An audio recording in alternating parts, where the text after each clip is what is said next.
इस कहानी के चलते मूर्तियों की पूजा नहीं की जाती जूडाइज्म और इस्लाम में, और इसको सुनकर कुछ कंजर्वेटिव मुस्लिम्स, इनफैक्ट कुछ कंजर्वेटिव हिंदूज भी कहते हैं कि क्योंकि हिंदू लोग मूर्तियों की पूजा करते हैं इसलिए मुसलमानों के सामने हिंदूज काफिर हैं। कितनी सच्चाई है इस बात में? अगर आप गहराई से देखो तो हिंदू लोग एक्चुअली में मूर्तियों की पूजा नहीं करते हैं, बल्कि भगवान की पूजा करते हैं मूर्ति के थ्रू। ये वैसा ही हो गया जैसे कि आप अपने फादर को याद करते हो उनकी फोटो देखकर। फोटो के जरिए आप अपने पिता को याद कर रहे हो और उनको प्यार जता रहे हो, लेकिन इसका मतलब ये नहीं कि आप एक्चुअल पिता को भूलकर सिर्फ इस फिजिकल फोटो को ही प्यार जताने लग जाओ और याद करने लग जाओ। सिमिलरली हर हिंदू जानता है कि यहाँ पर मूर्ति के जरिए भगवान की पूजा करी जा रही है, एक्चुअली में उस फिजिकल मूर्ति की पूजा नहीं करी जा रही है। इस चीज का एक अच्छा जवाब आचार्य प्रशांत जी ने दिया था जब मैंने उनके साथ बात करी थी। मूर्ति जो है वो एक सफल प्रयोग रहा है, मूर्ति अमूर्त तक जाने का एक अच्छा साधन रही है। और जब मूर्ति पूजा की जाती है तो उसमें कभी नहीं कह दिया जाता कि मूर्ति सत्य है, उसमें यही कहा जाता है कि मूर्ति के माध्यम से मैं सत्य में प्रवेश करूंगा, साकार के माध्यम से मैं निराकार में प्रवेश करूंगा। अब क्रिश्चियंस भी दोस्तों इस चीज को गलत नहीं मानते। यही कारण है कि कई बड़े बड़े चर्चेज में आपको जीसस और मेरी की मूर्तियां मिलेंगी। कई पैसेजेस साइट किए जाते हैं उनके द्वारा इस चीज को साबित करने के लिए। जैसे कि देखिए हिब्रू बाइबल की किताब एक्सोडस के चैप्टर 20 में वर्स 4 और 5 यहां दिया गया है कि भगवान ने किसी भी दूसरी चीज की मूर्ति बनाने से मना किया है, उनके आगे झुकने से मना किया है। नोट करने वाली बात यह है कि भगवान की मूर्ति नहीं, किसी दूसरी चीज की मूर्ति के आगे झुकने से मना किया है। अब 5 चैप्टर आगे चलिए, चैप्टर 25 वर्स 17 to 22 में लिखा गया है भगवान प्रॉफिट मोसेस को खुद कमांड करते हैं कि एक प्योर गोल्ड की मर्सी सीट बनाए, उनके दोनों तरफ चेरब की मूर्ति बनाए। भगवान कहते हैं कि वो मोसेस से बात करेंगे इन स्टैच्यूज के बीच में से। ये इकलौता एग्जांपल नहीं है। एक और किताब Hebrew Bible Ezekiel chapter 41 verse 25 temple of Jerusalem का डिस्क्रिप्शन पढ़िए। दरवाजों और दीवारों पर चेरब की और पाम ट्रीज की कार्विंग थी। तो देखकर ऐसा लगता नहीं है कि भगवान को कोई प्रॉब्लम है कि हम उनकी फोटोज यूज करें या उनकी मूर्तियां बनाएं, एज लॉन्ग एज उन चीजों का हम इस्तेमाल करें भगवान को वर्शिप करने के लिए, उन मूर्तियां या फोटोज को वर्शिप करने के लिए। पॉइंट नंबर 7 उन्होंने ये कॉन्सेप्ट दिया उसके अंदर ध्रुव राठी ने कि इस्लाम में और क्रिश्चियनिटी में और जुडाइज्म में अल्लाह के सिवा किसी और हस्ती का बुत बनाना यह कुफ्र है, यह हराम है। हां, खुदा का अगर बुत बनाया जाए तो यह जायज है। और उन्होंने सूरत निसा की जो आयत नंबर 48 है और 116 इन्नल्लाह ला यगफिरु अन युशरक बिही व यगफिरु मा दून ज़ालिका लिमन यशा, बेशक अल्लाह ताला इस गुनाह को तो क़यामत के दिन कभी माफ नहीं करेगा कि कोई शख्स शिर्क के साथ अल्लाह के हुजूर हाजिर हुआ, इसके सिवा हर गुनाह को माफ कर देगा जिसके लिए चाहेगा। तो इस शिर्क के गुनाह को उन्होंने रिलेट किया कि ये शिर्क सिर्फ वो लोग कर रहे हैं जो खुदा के अलावा किसी और हस्ती का बुत बनाते हैं। अगर कोई खुदा का बुत बनाए या खुदा के महबूब बंदों का कोई बुत बना लेता है और पीछे ध्यान अल्लाह ही की तरफ से है कि ये अल्लाह की तरफ ले जाने वाली चीजें हैं, तो उन्होंने इस्लाम के खाते में भी डाल दिया इसे कि ये इस्लाम में भी कोई कुफर नहीं है, नऊज़ु बिल्लाह मिन ज़ालिक। लेकिन उन्होंने कोई आयत कोट नहीं की इस हवाले से। उन्होंने जो टेम्पर्ड फॉर्म में किताबें हैं उनका हवाला दिया, खैर वो भी, उसको भी मैं ब्रीफ कर सकता हूं, उसे हम छोड़ते हैं, हम कुरान के ऊपर आते हैं। मेरे भाई कुरान में तो बिल्कुल ऐसा कोई कॉन्सेप्ट नहीं है। ये बिल्कुल कुरान के ऊपर, इस्लाम के ऊपर झूठ बांध रहे हैं कि इस्लाम में किसी किस्म की कोई बुत परस्ती की इजाजत मौजूद है। Not at all. अल्लाह का बुत बनाने की भी इजाजत नहीं, तो बाकी तो आप छोड़ ही दें। और वो मिसाल में कह रहे थे कि आपको कैथोलिक के जो चर्चेज हैं उनके अंदर आपको जीसस क्राइस्ट के मुजस्मे नजर आएंगे और इस तरीके से बाज़ लोग, उन्होंने तो खैर ये हरकत नहीं की है, शुक्र है उन्होंने अक्लमंदी का सबूत दिया कि वो खाना काबा को बुत से तशबीह देना। तो भाई दुनिया में जितने बुत बने हुए हैं आपको उनकी आंखें नजर आती हैं, हाथ पांव नजर आते हैं, काबे में आपको कौन सी आंख नजर आ रही है? उसकी शक्ल कहां से किसी चेहरे से मिलती जुलती है? वो तो जस्ट एक कमरा है। अगर ये बुत होता मुसलमानों का तो मुसलमान जूतियों समेत इसके ऊपर चढ़ते। साल में 2 दफा गिलाफ काबा चेंज होता है और दोनों दफा सऊदी हुकूमत के जो कारिंदे हैं इतने बड़े बड़े बूट पहने हुए उसके ऊपर चढ़ते हैं। ये उसे रिस्पेक्ट दे रहे होते हैं, जूतियों समेत ऊपर चढ़े होते हैं और बिल्कुल ठीक करते हैं, जूतियों समेत ही चढ़ना चाहिए ताकि लोगों को पता चले कि ये हमारा माबूद नहीं है और ना ये हमारे माबूद की कोई इस हवाले से निशानी है कि हम इसके आगे झुकते हैं। बाकी किसी को तफसीलात देखनी है ना कि माबूद कौन से बनाए हुए, तो पीके फिल्म देख ले। हाँ, तो वो जो बुत के साथ इसे तशबीह देते हैं बिल्कुल गलत। कौन अपने बुत के ऊपर इस तरीके से चढ़ता है? वो हमारी सिर्फ डायरेक्शन है मुसलमानों में यूनिटी के लिए। 2 यूनिटी के सिंबल है मुसलमानों के, एक अरबिक लैंग्वेज कि हमारी जितनी भी इबादत है वो अरबिक के अंदर है, ताकि कोई चाइना का मुसलमान हो या रशिया का मुसलमान हो या कोई अमेरिकन मुस्लिम हो या सब कॉन्टिनेंट का मुसलमान हो, जब वो जाके काबे में खड़ा हो या दुनिया में कहीं भी खड़ा हो और सूरतुल फातिहा की किरात शुरू हो तो उसे ये ना लगे कि ये जो आगे खड़ा है ये किसी और दीन का मानने वाला है और मैं किसी और दीन का मानने वाला हूं, या ये दीन तो एक है, ये किसी और जो है वो नस्ल से ताल्लुक रखने वाला है, किसी और तहजीब से ताल्लुक रखने वाला नहीं, वो सब के सब एक जैसे लगते हैं। ये इस्लाम की यूनिटी के सिंबल हैं 2, अरबिक लैंग्वेज और किबला, जो हमारी डायरेक्शन है, हम इसे किबला कहते हैं। सूरतुल बकरा में पारा नंबर जो 2 है उसके स्टार्ट के 2 रुकू पूरे के पूरे इसी के ऊपर आए हुए हैं। मैं सलाम पेश करता हूं ध्रुव राठी को कि उसने, शुक्र अल्हम्दुलिल्लाह, जो गलती बड़े बड़े क्रिश्चियन फिलोसफर्स करते थे मुसलमानों के खिलाफ, वो चूंकि बदनीति के ऊपर कर रहे होते थे, ये बंदा बदनीयत नहीं था, इसलिए इसने ये जलील हरकत नहीं की है। और कई क्रिश्चियंस के पादरी, कई हिंदुओं के पंडित वो काबे को तशबीह देते हैं वो अपने बनाए हुए बुतों के साथ। ये हरकत इसने नहीं इस पूरी वीडियो में की, इसके ऊपर मैं ऐसे सलूट करता हूं। ये इंतहाई जलील हरकत है, झूठ बांधना है मुसलमानों के ऊपर। मुसलमान किसी किस्म की भी बुत परस्ती को जायज नहीं समझते। अब रह गया जो मुसलमान जाके कब्रों के आगे झुकते हैं, तो उनकी भी अगर आप ओरिजिनल तालीमात पढ़ें तो उनके अंदर भी ऐसी कोई बात मौजूद नहीं। ये सिर्फ जहालत के ऊपर मबनी है। कोई भी इसकी इजाजत नहीं देता कि आप किसी मरे हुए बंदे की कब्र पे जाके तो उसे सजदा करना शुरू कर दें या उसके सामने हद रुकू झुकना शुरू कर दें। ये बिल्कुल इस्लाम के अंदर हराम है, और अगर इबादत की नीयत से हुआ तो ये कुफ्र शिर्क है, सीधी सी बात है। तो बुत का कोई कॉन्सेप्ट इस्लाम के अंदर मौजूद नहीं है। खुदा का भी बुत नहीं बनाया जा सकता, कोई स्टैचू नहीं बनाया जा सकता। लिहाजा वो जो उस वीडियो में कह रहे थे कि जिस तरह आप अपने बाप की तस्वीर रखते हैं ना, तो आप उस तस्वीर के पीछे जो हस्ती है उससे अपनी अकीदत का इजहार कर रहे होते हैं, उस तस्वीर से आपका लेना देना कोई नहीं होता। इस तरीके से उन्होंने कहा कि ये जो हम भगवान का बुत बनाते हैं या मुख्तलिफ स्टैचू दुनिया में एग्जिस्ट करते हैं, तो इन स्टैचूज का मकसद भगवान की याद ताजा करना होता है, ना कि इन स्टैचूज को हम भगवान समझते हैं। मेरे भाई, आप स्टैचूज बना ही नहीं सकते। डॉक्टर जाकिर नाइक ने तो पूरी एक वीडियो तफसीली रिकॉर्ड करवाई, similarities between Hinduism and Islam. उसमें उन्होंने हिंदुओं की किताबों से भी साबित किया है कि वहां भी खुदा का कोई स्टैचू बनाना, कोई तस्वीर बनाना, कोई बुत बनाना, कोई इस तरह का सिंबल बनाना हराम है। और कुरान हकीम में तो अल्लाह ताला ने एक आयत में वाज़ेह कर दिया, लैसा कमिथलिही शै व हुवस समीउल बसीर। अल्लाह की मिसल कोई शय है ही नहीं है, और वही सुनने वाला और देखने वाला है। जब अल्लाह ताला की कोई मिसाल बयान ही नहीं हो सकती तो उसका स्टैचू नहीं बनाया जा सकता, वरना तो हमारे पैगंबर खुद बनाते हैं। हमारे पैगंबर ने तो जब फतेह मक्का हुई तो हजरत इब्राहीम अलैहिस्सलाम की तस्वीरें भी बनी हुई थी काबे की दीवार के ऊपर। बाज मुसलमान रिलेक्टेंट हुए कि हम इन तस्वीरों को कैसे मिटाएं, तो नबी इस्लाम ने अपने मुबारक हाथों से मिटाई वो अपने जद्द अमजद की तस्वीर। यही वजह है कि हमारे प्रॉफिट की कोई तस्वीर दुनिया में नहीं है। हालांकि तस्वीरें उस वक्त भी बनाई जाती थी, लेकिन किसी ने जुर्रत नहीं की कि एक तस्वीर बना के रख लें, नहीं, क्योंकि बुत परस्ती इसी से दाखिल होती है। सूरह नूह के अंदर जो 4 बुतों का जिक्र आया है ना, जो कौम नूह पूजा करती थी, और जब कौम नूह उन बुतों को पूज रही है तो इसका मतलब है कि हजरत नूह अलैहिस्सलाम से पहले से ये बुत परस्ती का सिलसिला शुरू हुआ है। और उसकी तफसील कुरान में तो नहीं आई है, सिर्फ बुतों के नाम आए हैं, लेकिन सही बुखारी के अंदर उसकी तफसील मौजूद है कि बेसिकली ये हजरत नूह अलैहिस्सलाम से पहले उनकी कौम के अंदर अल्लाह के नेक बंदे हुआ करते थे। जाहिर है कि पहले इंसान और पहले प्रॉफिट हजरत आदम अलैहिस्सलाम है। ये भी उसमें उन्होंने कहा कि जी हजरत आदम अलैहिस्सलाम को मुसलमान पैगंबर मानते हैं, ज्यूस और क्रिश्चियंस जो है वो हजरत इब्राहीम अलैहिस्सलाम से स्टार्ट लेते हैं या नूह अलैहिस्सलाम से स्टार्ट लेते हैं। तो ये कंसेंसस हजरत आदम अलैहिस्सलाम ही पहले इंसान है और वो पहले पैगंबर भी है। उनकी नस्ल ही में जब बुत परस्ती शुरू हुई तो वो ऐसे शुरू हुई, सही बुखारी में आता है कि कुछ नेक लोग इबादत किया करते थे, उनके मरने के बाद लोगों ने कहा कि हम भी अपने अंदर इबादत का जज्बा पैदा करने के लिए ना, जहां पे बैठ के वो इबादत करते थे वहां पे उन्होंने वो 5 निशानियां पत्थरों के तौर पर रख ली कि इनको देख के हमारे अंदर भी मोटिवेशन पैदा होगी। फिर आहिस्ता आहिस्ता वो बुत की शक्ल इख्तियार कर गए और लोगों ने उन्हीं को पूजना शुरू कर दिया, और वही कॉन्सेप्ट के पीछे तो खुदा आई है। तो इस तरीके से बुत परस्ती स्टार्ट हुई। आज भी आपको जो लोग जाहिल लोग हैं वो कहते हैं हम मज़ारात के ऊपर इसलिए जाते हैं कि ताकि हम वहां जाके उन नेक बंदों को याद करें कि इन्होंने कैसे अल्लाह को खुश किया था, तो फिर उससे हमें मोटिवेशन मिलेगी। जी आपके बड़े भी यही कुछ करते थे, उन्होंने भी ऐसे ही स्टार्ट लिया था कि यहाँ अल्लाह के नेक बंदे, यहाँ पे भी आप देख रहे थे उन्होंने चिल्ला कटे जी। सेम चीज बुखारी के अंदर मौजूद है।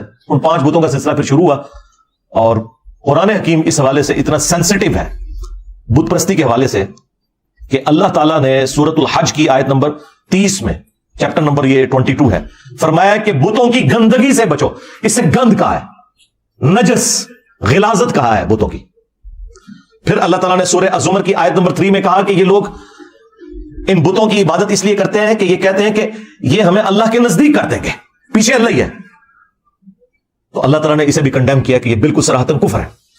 और सूरह यूनुस में तो अल्लाह ताला ने कहा कि तुम वो बात कर रहे हो जो अल्लाह के भी इल्म में नहीं है, जमीन और आसमान में, कि अल्लाह ने कोई अपना नायब मुकर्रर किया इस हवाले से कि उसके जरिए तुम अल्लाह तक पहुंचोगे। और फिर सूरतुल अराफ में तो अल्लाह ताला ने जितनी तफसील के साथ इसको जिक्र किया, अल्लाह ने कहा कि ये जो तुमने बुत बनाए हुए हैं ये तो तुम्हारी तरह अल्लाह की मखलूक है। और फिर अल्लाह ताला ने उसको मजीद समझाया कि क्या इनके पांव हैं जिससे ये चलते हैं, क्या इनके हाथ हैं जिनसे ये पकड़ते हैं? हाथ तो है लेकिन पकड़ते तो कोई नहीं ना। बाकी तफसीलात के लिए पीके फिल्म देख लें। क्या इनकी आंखें हैं जिससे ये देखते हैं? क्या इनके कान है जिससे ये सुनते हैं? अल्लाह ने एक एक उज़्व का जिक्र किया और इंसानियत को आर दिलाई इस हवाले से, वो इंसानियत जो शिर्क में डूबी हुई है, کہ تم ان سے بہتر ہو, کہ تم چل پھر سکتے ہو, پکڑ سکتے ہو, سن سکتے ہو, لیکن یہ وہ بت ہیں جن کے اندر یہ کچھ بھی نہیں ہے. اور پھر جو اس کو اپنے ایپیکس کے اوپر پہنچایا وہ ہمارے ابا جی نے پہنچایا, حضرت ابراہیم علیہ السلام نے. وہ انشاءاللہ میں بعد میں اگلے پارٹس کے اندر ان کا ذکر کروں گا, چونکہ اس ویڈیو میں انہوں نے ان کا ذکر بھی کیا. تو اسلام میں کسی قسم کی کوئی قبر پرستی, بت پرستی کسی بھی حوالے سے نہیں ہے. اچھا, یہاں پر ضمن میں وہ بھی کور کر دوں جو انہوں نے تابوت سکینہ کا ذکر کیا اور انجیل سے انہوں نے ورسز کو کوٹ کیا کہ وہ تابوت سکینہ بھی اللہ تعالیٰ کی طرف دھیان لانے کے لیے ایک چیز تھی, اور وہ اس کو انہوں نے ریلیٹ کیا بت پرستی کے ساتھ. حالانکہ ایسا کوئی کانسیپٹ نہ انجیل کے اندر اس طریقے سے موجود ہے, اور قرآن کے اندر تو اللہ تعالیٰ نے تابوت سکینہ کا ذکر چیپٹر نمبر 2 میں سورۃ البقرہ کے اندر کیا ہے, 248 نمبر آیت کے اندر. وہ تو جسٹ ایک باکس تھا جس کے اندر حضرت موسیٰ علیہ السلام کی کچھ نشانیاں تھیں, ان کا عصا تھا, ان کے کپڑے تھے, اس طرح کی چیزیں جو بنی اسرائیل کا یہ عقیدہ تھا کہ اس کی برکت سے اللہ تعالیٰ ہم پر رحم فرماتا ہے. بنی اسرائیل کوئی تابوت سکینہ کے سامنے جھکتے نہیں تھے, اس کی عبادت نہیں کرتے تھے, وہ برکت کے طور پر اپنے ساتھ رکھا کرتے تھے. جس طرح خانہ کعبہ کی دیوار میں بھی ایک پتھر نصب ہے جسے ہم حجر اسود کہتے ہیں, اور اسے چوما جاتا ہے. اور بخاری اور مسلم دونوں میں حدیث موجود ہے کہ حضرت عمر فاروق رضی اللہ تعالیٰ عنہ جب اسے چومنے لگے تو انہوں نے ساتھ ایک جملہ بولا کہ تو ایک پتھر ہی تو ہے حجر اسود, نہ کسی کو نفع دے سکتا ہے نہ نقصان, میں صرف اس لیے چوم رہا ہوں کہ نبی صلی اللہ علیہ وآلہ وسلم نے تجھے چوما تھا, بس یہ عقیدہ ہے. بعض لوگوں نے اس کے آگے ایک کہانی جوڑی ہے کہ مولا علی علیہ السلام نے کہا کہ یہ نفع بھی دیتا ہے نقصان بھی دیتا ہے. وہ روایت المستدرک للحاکم میں ہے اور گھڑی بھی روایت ہے, اس میں ابو ہارون کذاب جھوٹا راوی ہے. لیکن اگر اس کی بھی کوئی تعویل کرتا ہے تو وہ اس اعتبار سے ہے جو جامعہ ترمذی کے اندر موجود ہے کہ یہ جنتی یاقوت تھا اور لوگوں کے گناہوں کی نحوست کی وجہ سے یہ بلیک ہو گیا, اور جو لوگ بھی وہاں اسے چومتے ہیں قیامت کے دن اللہ کے حضور وہ گواہی دے گا لوگوں کی نیکی کی. بس اس سے زیادہ کوئی ذکر موجود نہیں ہے کہ وہ کسی کو نفع نقصان دے سکتا ہے. تو گواہی کیا صرف حجر اسود دے گا؟ اس پلانٹ ارتھ پہ ہر وہ حصہ زمین کا جس پہ آپ نماز پڑھتے ہیں, اللہ کی یاد کرتے ہیں, یا آپ نے کسی انسان کے ساتھ نیکی کی ہوئی ہے, وہ ہر چیز قیامت کے دن آپ کے اعمال کی گواہی دے گی. یہ کوئی حجر اسود کی خصوصیت نہیں ہے صرف. لہٰذا اس طرح کے پتھروں کے کانسیپٹ نکالنا اور یہ اس طریقے کے نگینے بھی پہننا یہ حقیق ہے اور یہ فلاں کر دیتا ہے. بھائی جو جنت کا یاقوت ہے حجر اسود, وہ کسی کو نفع نقصان نہیں دے سکتا, تو دنیا کے تو پتھر شاہی کوئی نہیں. ہاں, اگر اللہ کا جنت سے بھیجا ہوا پتھر الٹا اس نے کیا نفع نقصان دینا تھا, اس نے اپنے اوپر اثر لے لیا کہ انسانیت کے گناہوں کی وجہ سے وہ سیاہ ہو گیا. جب اترا تھا تو وہ سفید تھا, تو ہڈی نفست پہ گئی ہوتے تھے. ہاں تو یہ بالکل کانسیپٹ اسلام کے اندر اس طرح کا کوئی نہیں. تابوت سکینہ آپ خود پڑھ کے دیکھ لیں, اس سے زیادہ کوئی کانسیپٹ نہیں تھا. اور چونکہ یہ بنی اسرائیل کے ساتھ ریلیٹڈ ہے, موسیٰ علیہ السلام کی یادیں تھیں تابوت سکینہ میں, تو موسیٰ علیہ السلام کا ذکر اللہ تعالیٰ نے سورۃ الاعراف کی آیت نمبر 138 میں کر دیا. آپ نے اسپیسیفکلی موسیٰ علیہ السلام اور تابوت سکینہ کا ذکر کیا, تو قرآن میں تو پوری تفصیل آئی ہے کہ موسیٰ علیہ السلام جب اپنی قوم کو لے کر نکلے اور شام کی سرزمین کی طرف سفر اختیار کیا, راستے میں انہوں نے جب سمندری جھیل کو عبور کیا, اس زمانے میں وہ چھوٹی چھوٹی سمندری جھیلیں تھیں, پھر بعد میں انہی کو جوڑ کے تو نہر سوئز اب بنا دی گئی ہے. دنیا کی 30% تجارت اسی نہر کے ذریعے ہو رہی ہے. تو جھیل کو جب کراس کیا تو سورۃ الاعراف آیت نمبر 138 میں آیا کہ جب ان کی قوم نے, ایک ایسی قوم سے ان کا گزر ہوا کہ جو بتوں کے اوپر دھیان کیے ہوئے بیٹھے تھے, تو انہوں نے کہا موسیٰ آپ بھی ہمارے لیے کوئی اللہ کا بت مقرر کر دیں کہ ہم اس پر دھیان کر کے بیٹھے. تو موسیٰ علیہ السلام نے کہا کہ میں اس جاہل قوم سے اللہ کی پناہ میں آتا ہوں کہ ان لوگوں نے اللہ کا بت مان لیا.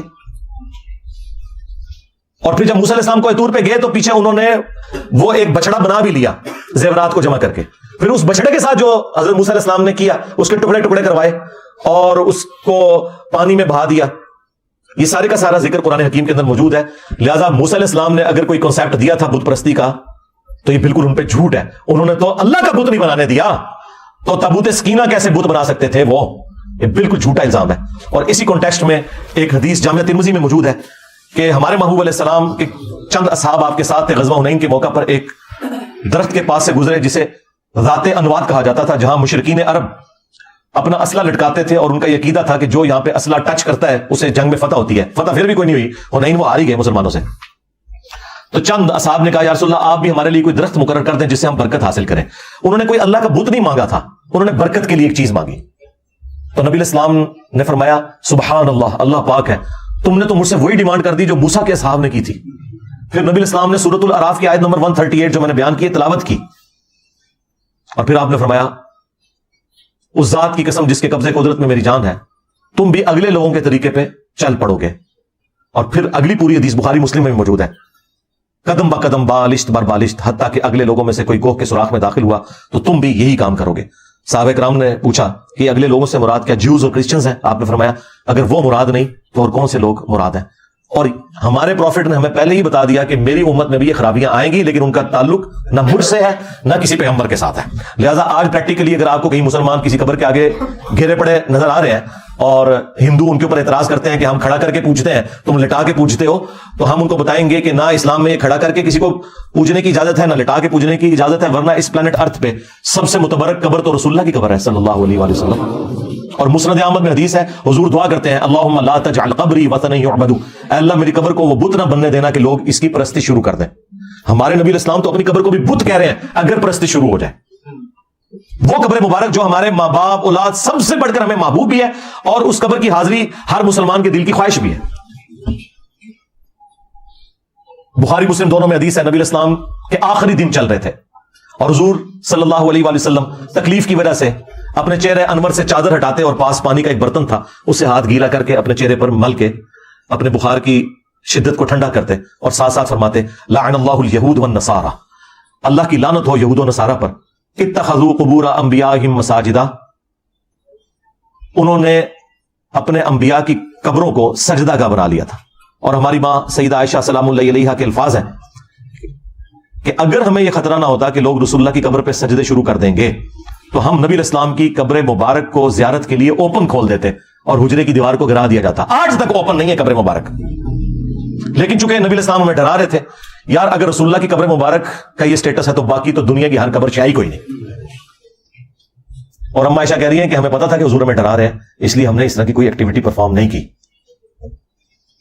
सही मुस्लिम में हदीस है, जुंदुब रज़ियल्लाहु ताला अन्हु कहते हैं हुजूर ने अपनी वफात से 5 दिन पहले यह फरमाया था, देखना अगले लोगों में से जब कोई नेक आदमी फौत हो जाता था तो लोग उसकी कब्र पे सजदे शुरू कर देते थे, तुम मेरे साथ ऐसा मामला ना करना, मैं तुम्हें अल्लाह का खौफ दिलाता हूं।